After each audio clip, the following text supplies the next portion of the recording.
Imaginez un peu la situation. D'un côté, une Europe qui affiche officiellement une politique d'immigration zéro, et de l'autre, la réalité, un demi-million de personnes qui entrent clandestinement chaque année. C'est ce paradoxe énorme que l'Union européenne a essayé de résoudre en l'an 2000.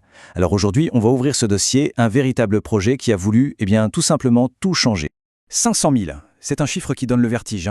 C'était l'estimation, chaque année, du nombre de personnes qui entraient dans l'UE sans autorisation au début des années 2000.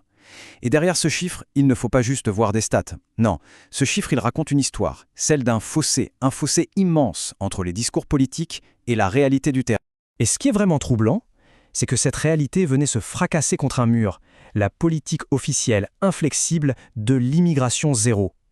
Une contradiction qui n'était pas juste un débat d'experts, loin de là, elle était littéralement mortelle. On se souvient du drame de Douvres, avec ces 58 personnes retrouvées mortes dans un camion. Ça, c'était la conséquence directe de ce décalage. Alors voilà comment on va décortiquer tout ça. D'abord, on va regarder de plus près ce fameux paradoxe de l'an 2000. Ensuite, pourquoi cette politique d'immigration zéro a été un échec. Puis, le grand tournant de Tampere. On verra aussi le nouveau projet qui a été mis sur la table, ce qu'il prévoyait au-delà de la simple admission. Et enfin, on se demandera à quelle croisée des chemins l'Europe se trouvait à ce moment-là.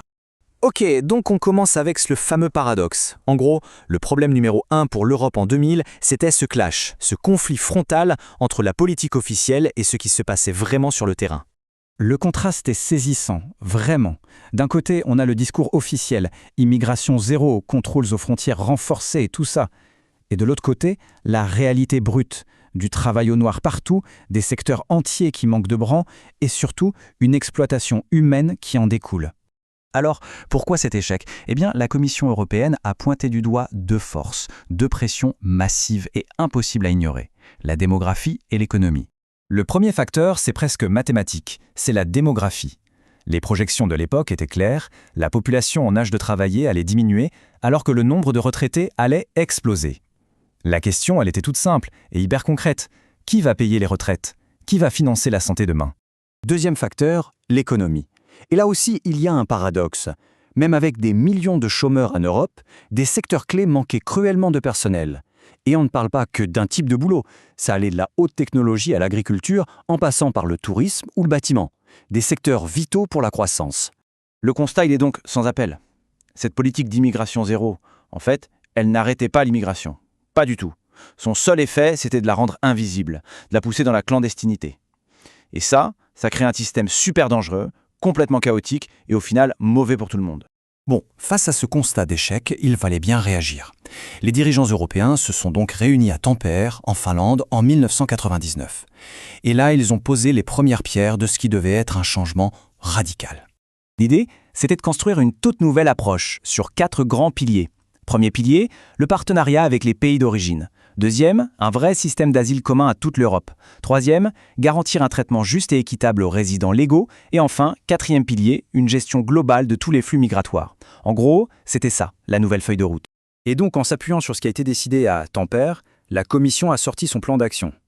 Le cœur du réacteur, c'était vraiment de s'attaquer à la migration économique. Comment la gérer, comment la rendre coordonnée et surtout transparente. Et là, on trouve une des idées les plus intéressantes du projet. Fini les quotas rigides, imposés d'en haut. À la place, la Commission imaginait un système beaucoup plus souple, ce qu'ils ont appelé des objectifs indicatifs. L'idée, c'est que chaque pays puisse dire « Voilà, cette année, j'ai besoin de tant de monde dans tel secteur en fonction de la réalité de son économie ». C'était une petite révolution. Tout le plan reposait sur quelques principes simples, mais forts. La transparence, avec des règles claires pour tout le monde. La simplicité, pour alléger les procédures. Et surtout, l'idée de droit progressif.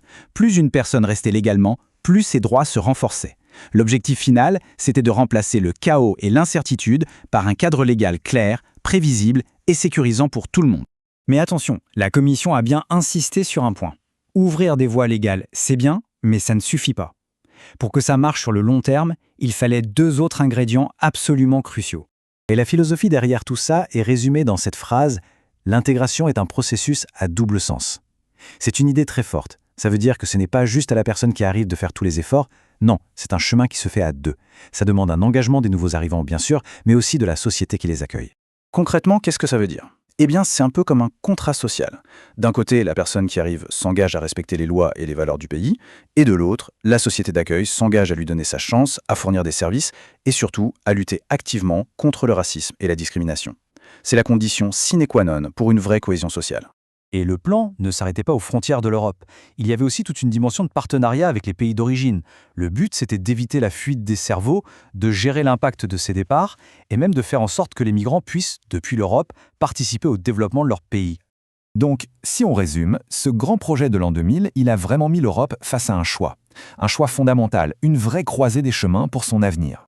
D'un côté, il y avait le statu quo, continuer avec les politiques qui ne marchaient pas, subir des flux migratoires chaotiques et illégaux, et finalement alimenter l'exploitation. De l'autre côté, la nouvelle voie proposée, prendre les devants, gérer la migration de manière proactive, créer des canaux légaux et transparents, essayer d'en tirer le meilleur pour tout le monde. Le choix semblait assez clair. Au fond, ce projet, il y a plus de 20 ans, posait une question très simple mais essentielle. Est-ce que l'Europe allait choisir de gérer la migration ou est-ce qu'elle allait se laisser gérer par elle ? Une question qui, quand on regarde la situation aujourd'hui, résonne encore de manière incroyablement forte.